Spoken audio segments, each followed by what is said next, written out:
Рейнджер Рэй знал каждый из изгибов тропинки в Гринвудсе так же, как и собственный почерк. 30 с лишним лет он приходил в эти леса, ночевал под этими кронами, лечил и охранял землю, что стало его настоящим адресом. За эти годы он пережил здесь зимы, пожары и малые чудеса.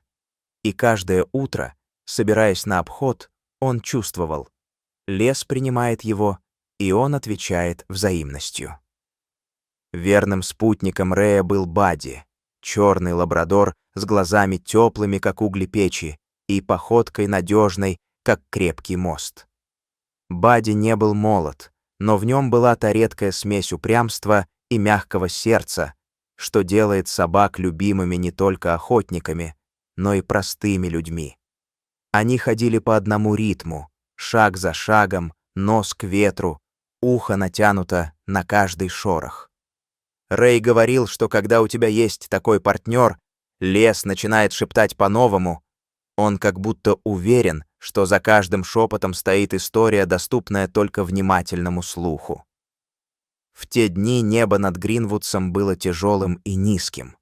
Сначала обычный прогноз — гроза в районе, затем предупреждение, а вскоре дождь не просто пришел, а затянулся. Дни слились в одну длинную полосу воды. Она колола по листьям, била по крышам, смывала дорожки и меняла форму ручьев, превращая их в коричневые реки, полные силы и злости. Рэй знал природу и уважал ее. В последние годы он видел, как капризная осень легко становилась суровой, но сейчас скорость и ярость стихии вызывали у него напряжение. Река, что обычно лениво таилась вдали, поднялась и рванула, как зверь, вырвавшийся из клетки. Штаб рейнджеров сократился до самых необходимых людей. Команда разделилась на малые группы. Нужно было прочитать урон, помочь тем, кто в беде, и закрыть те порывы, которые могли привести к худшему. Рэй сел в старенький пикап с дребезжащей дверью, взял с собой аптечку, канат и термос, и, как всегда, Бадди занял свое место в кузове, устроившись так, будто знал, в любой момент придется вставать без предупреждения. Шоссе было мокрым зеркалом. Деревья, нагруженные водой, склонялись и шептали друг другу предупреждения. Молнии рвали небо, гром гудел в груди, а ветер превращал кабину в барабан, шум, ударяющий в грудь. Бадди сидел внимательный. Глаза его не отрывались от потока воды, что скрывал до самого берега. Рэй краем глаза видел, как собака напряглась.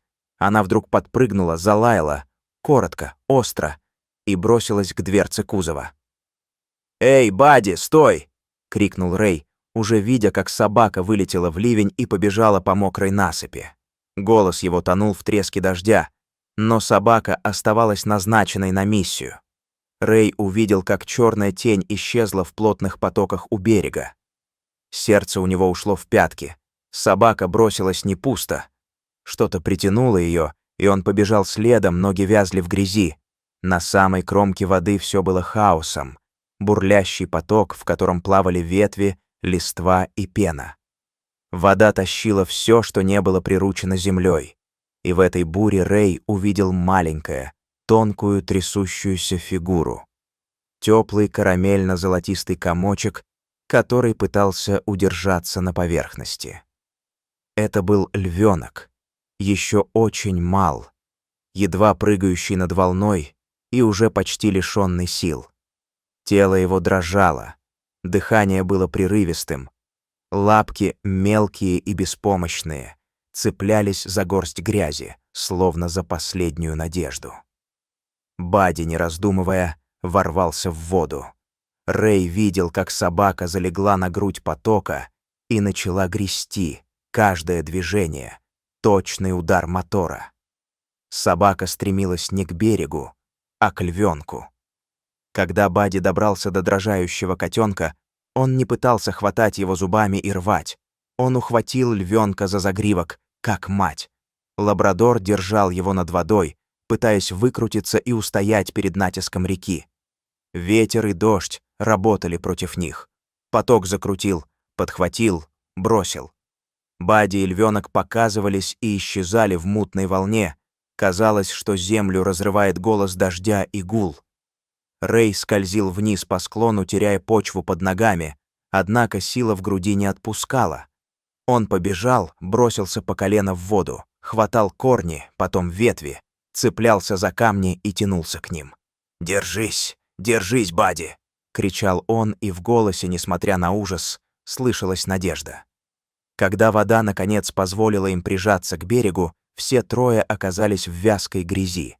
Бадди, изнеможенный, складный, но все еще крепко держащий львенка, Рэй, мокрый до нитки и абсолютно пустой от усталости, а львенок настолько слабый, что тонул в объятиях собаки. Рэй опустился на колени, руками взял их обоих, прижался, как будто можно было им передать тепло, как можно отдать долг. Он видел, как от дыхания львенка у него в ладони рябило и дрожало. Он попытался запомнить каждую деталь: мелкие усы, розовые губы, мокрые ресницы, через которые заглядывала какая-то древняя дикая мудрость. Бадди рухнул на бок, тяжело дыша, но все еще не отпуская львенка. Рэй завернул собаку в старое полотенце, достал термос и, прежде чем понять, какой метод спасения лучше, начал дуть на грудь львенка, массировать грудь, чистить мордочку. Дождь, казалось, сломал время. Минуты тянулись как дни. Когда львенок издал хриплый тон в ответ и слегка открыл глаза, воздух в груди Рэя стал легче. Это были первые звуки новой главы. Слабое, но живое дыхание. Они не медлили. Рэй схватил Бадди под бок, подпер львенка и побежал к машине, ведь ветер и вода не давали им роскоши времени. Дорога до спасательного центра казалась вечностью. Ливень бил по лобовому стеклу, дворники скребли, но Рэй ехал так, словно для него не существовало преград. Машина скакала по лужам, подбивая брызги коричневой воды, и в каждом ударе он ощущал хрупкость жизни, которую на сегодня вынесли на его плечи. В клинике их уже ждали. Персонал действовал с холодной решительностью, забирая львенка под теплые лампы, подмывая грязь, слушая легкое дыхание и измеряя его температуру. Ветеринар с тонкими руками и крепким взглядом сказал, что шансы есть, если действовать быстро. «Промоем, согреем, восстановим водный баланс и будем наблюдать», — говорил он. Бадди проверили тоже. Царапины, напряженные мышцы, но сердце в порядке. Он был как герой, у которого еще бились легкие. Те первые бессонные дни стали рутиной прекрасной и тревожной одновременно. Рэй приезжал в центр, словно к младенцу, на каждую кормежку, на каждую процедуру, на каждую попытку вздохнуть сильнее. Он приносил старую игрушку Бадди, полотенца, носки, все, что могло согреть. Бадди же находил уголок недалеко от постели львенка и ложился так, будто хотел сказать «я рядом». Их взгляды пересекались. Собака и необычный подопечный, разделенные природой, но соединенные обстоятельством. С первых часов, когда львенок смог держать голову, стало ясно, между ними возникает кое-что большее, чем простое спасение. Лабрадор, который в жизни видел людей и животных столько, что, казалось, ничего не удивляет, стал мягче. Он присаживался у клетки, тихо доставал запахи, нюхал, гладил морду и, будто хвалил, издавал свои низкие, теплые звуки. Медсестры отмечали, как он сидит часами и не уходит. Это было не просто любопытство. Это была опека.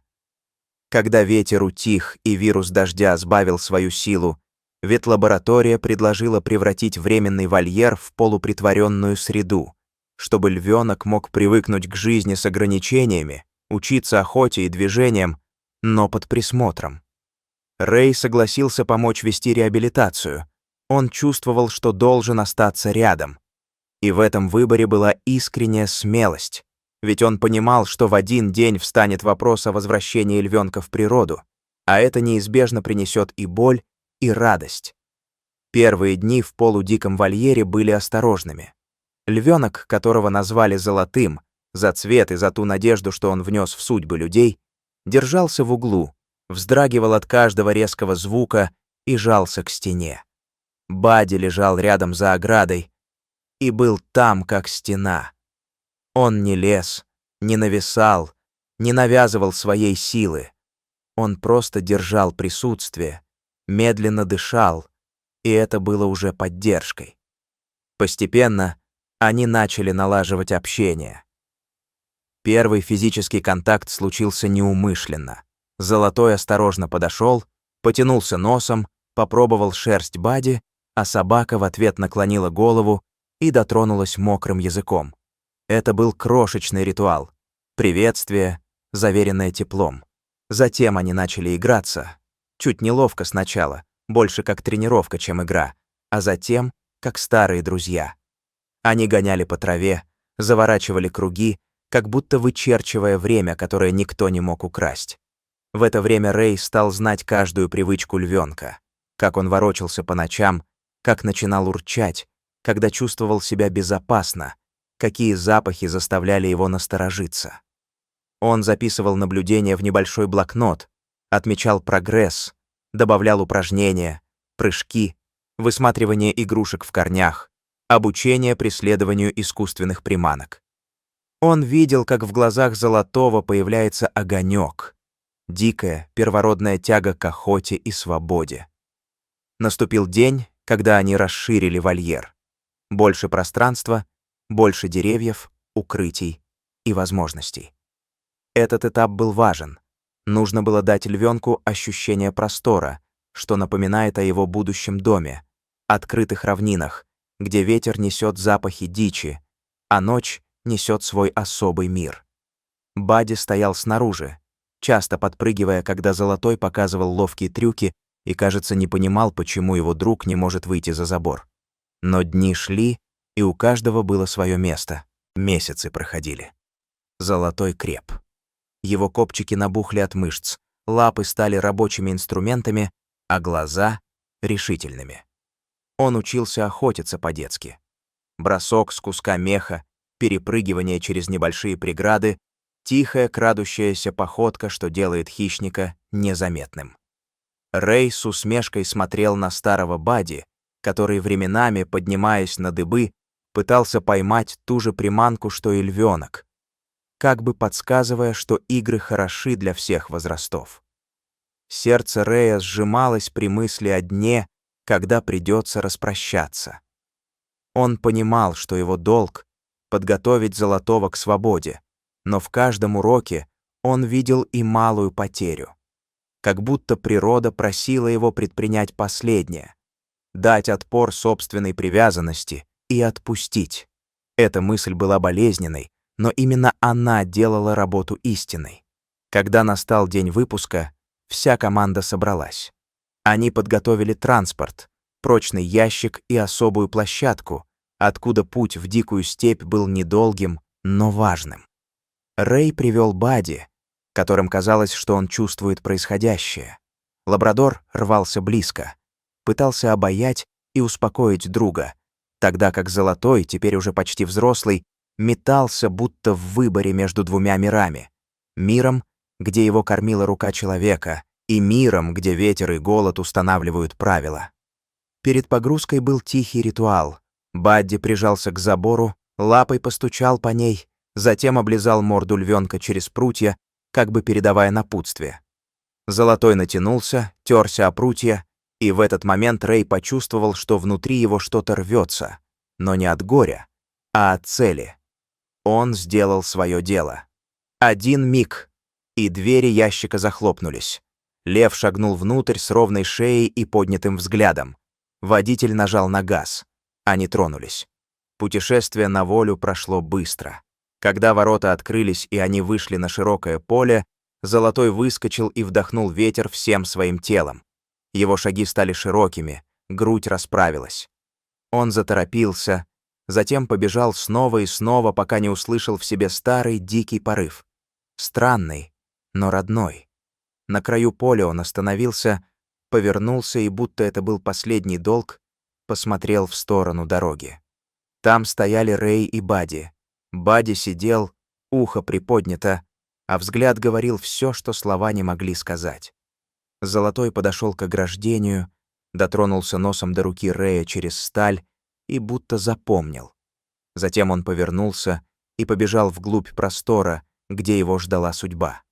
Бадди издал один долгий глубокий лай, не жалобный, а благословляющий. Это был звук, который держал всю ту ночь, все те месяцы и все те бессонные дни вместе. Рэй положил руку на шорстку собаки и тихо сказал: «Мы дали ему шанс, друг мой. Вот и все, что от нас требовалось». День с сильным дождем остался в памяти Рэя навсегда.